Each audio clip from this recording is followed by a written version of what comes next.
Bonjour tout le monde, c'est Maud, on se retrouve pour une nouvelle vidéo et on va faire le traditionnel bilan de fin d'année.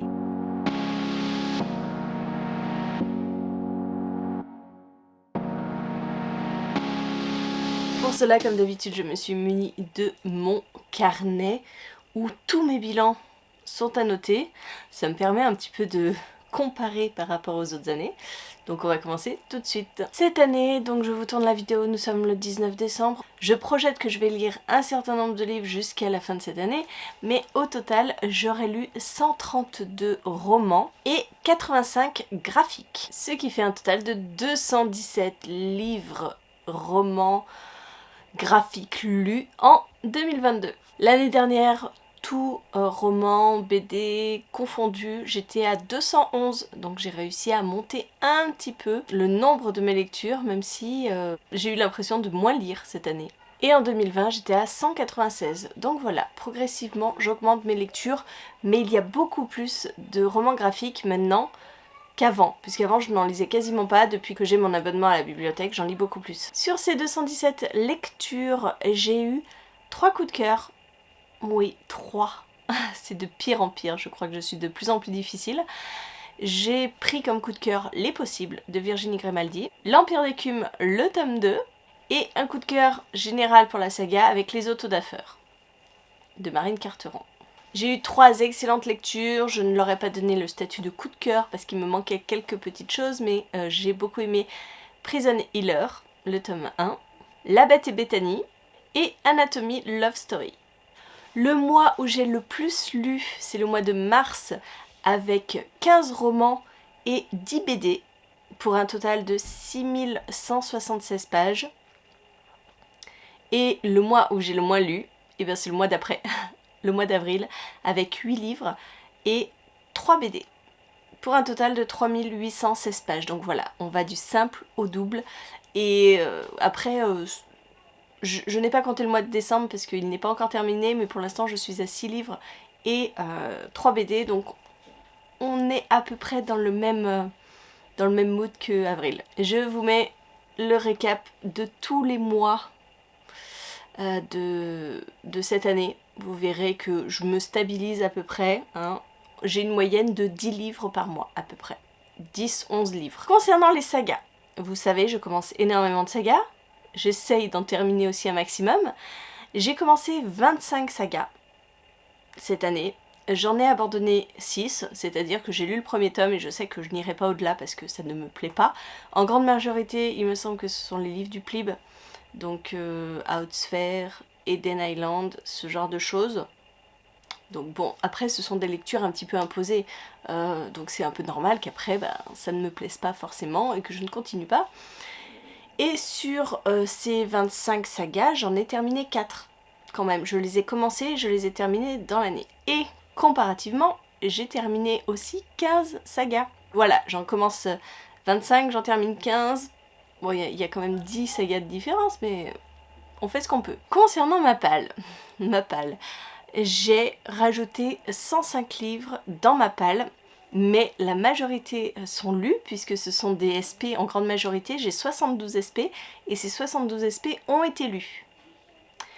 J'ai eu 5 prêts, donc des copines qui m'ont prêté des romans. J'en ai lu certains, d'autres sont encore dans ma palle. Et j'ai eu 13 cadeaux, donc des cadeaux d'anniversaire, d'autres choses, des cadeaux, des livres gratuits, ce genre de choses. Et donc j'ai acheté 15 livres, 9 ou d'occasion. J'ai donc acheté que 15 livres cette année. Que 15, c'est rien par rapport à des book hauls. Il y a des années où je pouvais acheter mais une centaine de livres par an. Là 15, je trouve que je suis hyper raisonnable. Pour comparer, en 2021, j'avais rajouté 151 livres à ma palle. En 2020, j'avais rajouté 158 livres à ma palle. En 2019, 208 livres à ma palle. En 2018, j'avais 275 livres de plus dans ma palle. Je deviens vachement raisonnable quand même. Entre 2018 où j'avais 121 livres achetés et 2022 où j'en ai 15, il n'y a rien à dire, non? Qu'est-ce que vous en pensez? Et enfin, mon genre de prédilection n'a absolument pas changé depuis tout ce temps. On se classe sur du roman de fantasy en premier lieu. On se classe avec du roman de SF ensuite. Puis on passe sur du fantastique, du contemporain, du policier thriller. Et après, ben, on décroît. On a un petit peu de romance, on a un petit peu d'historique et beaucoup d'autres. Pour la jeunesse, je crois que je lis environ 40-45% de jeunesse, contre le reste pour de l'adulte. Donc c'est quand même en grande majorité ce que je lis. Et voilà, ça n'a pas changé. Et je sais que moi, la SFFF, c'est mon truc. Je lis un petit peu de contemporain quand même de temps en temps, mais c'est pas mon kiff. Voilà, écoutez, je crois que j'en ai fini avec les chiffres. Maintenant, je vais vous parler un petit peu de ressenti. Au niveau de la chaîne YouTube, on est à 3350 abonnés. Je vous dis, on arrête les chiffres, mais je vous parle encore de chiffres. 3350 abonnés, ça se stabilise, ça ne baisse plus, hein, comme avant. À un moment, c'était la cata. Quand on avait passé les 3300, ça ne faisait que descendre, c'était démoralisant. Là, on est à 3350, ça se stabilise, ça bouge plus vraiment. Mais bon, après, c'est pas forcément les abonnés qui font les choses, ce sont les nombres de vues. Et par rapport au nombre de vues, c'est vrai que c'est pas fou, hein. On dépasse rarement les 500 vues sur des points lecture. Pour les book hauls, ça peut monter jusqu'à 800, mais c'est le grand max. Donc j'ai 3350 abonnés, mais ça ne suit pas au nombre de vues. Je suis plutôt contente de ce rythme de publication. J'ai lâché un petit peu du lest parce que quand je faisais 2 vidéos par semaine, c'était la course non-stop. Maintenant, je réapprends un petit peu à vivre. C'est pas plus mal. Je n'ai pas amélioré mon rythme de lecture. J'ai l'impression de me traîner énormément. C'est pas le rythme que j'avais il y a quelques années. Quand je prenais le train, mais je pouvais me bouffer un livre en 2 jours et je lisais d'autres lectures en parallèle, donc j'avais un rythme de folie. Là, on est sur quelque chose de beaucoup plus bas, mais bon, que voulez-vous, c'est comme ça, hein, on peut pas... Voilà, je ne peux pas partager mon temps entre mon boulot, ma vie de famille et la lecture, je n'y arrive pas. Tant pis. Au niveau des partenariats, cette année je continue, enfin pour l'année prochaine je continue un petit peu avec les partenariats que j'ai habituellement, donc Poulpe Fiction, 404 éditions, Grande de Jeunesse qui me font confiance depuis de nombreuses années maintenant. Je continue avec Screenéo qui n'a pas renouvelé ses partenariats, donc je suis toujours partenaire Screenéo. Je perds malheureusement le partenariat Page Turner, je n'ai pas été renouvelée pour cette année. Je suis un petit peu dégoûtée parce que cette année, ils misent beaucoup sur des gros titres de fantasy. Donc si vous voulez, moi ça faisait 3 ans que j'étais partenaire. Et il y a eu quelques titres qui sortaient un petit peu du lot. Mais c'est vrai que niveau fantasy, il n'y avait pas énormément de choses. On était beaucoup sur du contemporain. Donc j'y trouvais pas forcément mon compte. Et là, cette année où ils annonçaient pas mal de sorties très alléchantes, eh bien, je n'ai plus le partenariat. Tant pis, j'achèterai leurs livres. Ça commence avec Twin Crowns, là au mois de janvier. Ça va continuer avec Demon in the Wood. Bref, voilà, ça va, je pense, envoyer du lourd. Mais tant pis, c'est pas grave. J'ai gagné un nouveau partenariat avec Ozu. Je suis très contente parce que c'est une maison d'édition que j'aime beaucoup. Et je suis très heureuse et très impatiente de voir ce qui va nous être proposé cette année.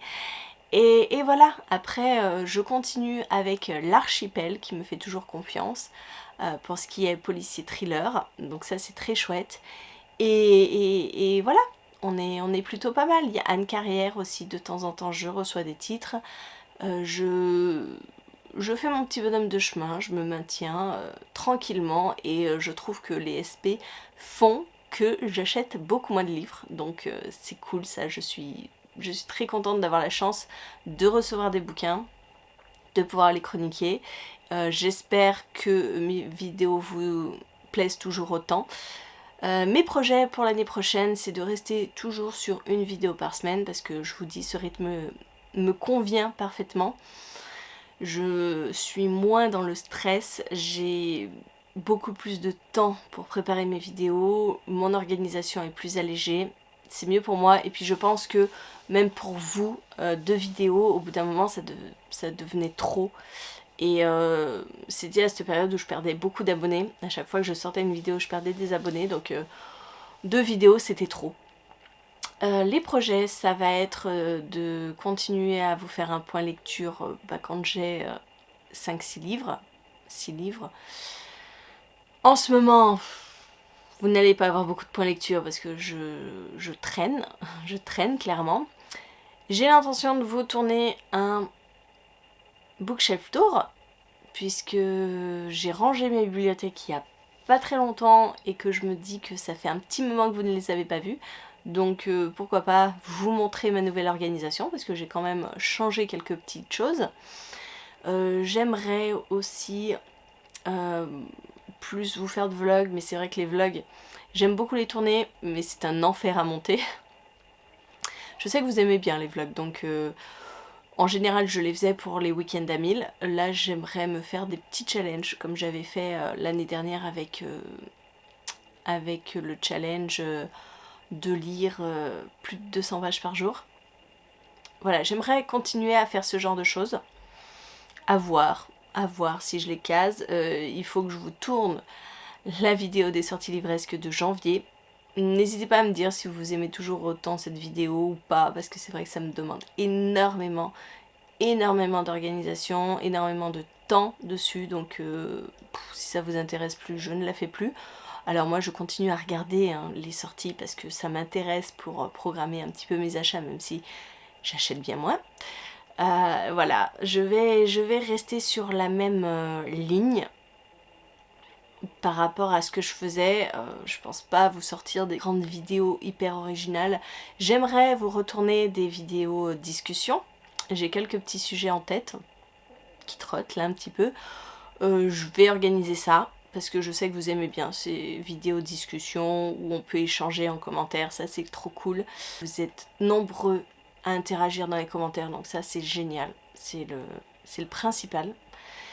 Et ben voilà, écoutez, c'est tout ce que j'avais à vous dire pour ce bilan 2022. Merci d'être là, merci d'être toujours là pour les plus fidèles, pour les nouveaux. Merci de regarder mes vidéos. Et puis on attaque une 8e année. Ouais, ça fait 7 ans déjà que je suis sur YouTube. J'ai commencé quand Julia avait 5 mois. Elle a 7 ans, elle a 7 ans et demi maintenant. Donc voilà, en août on fêtera les 8 ans de la chaîne, donc j'espère continuer. Je sais que l'année dernière je vous disais, je ne sais pas si je continue, je ne sais pas, j'ai perdu un peu la motivation. Là cette année ça m'a reboosté, et je suis heureuse de faire les vidéos, je suis heureuse d'interagir avec vous, je suis heureuse de vous partager mon quotidien, donc on est reparti pour une nouvelle année et il n'y a plus vraiment de doute. On verra l'année prochaine comment ça se passe, mais je vous remercie 1000 fois de toujours être là. Et je vous fais des gros bisous. Je vous souhaite une très bonne journée, de très bonnes lectures. Et je vous dis à très bientôt pour une nouvelle vidéo.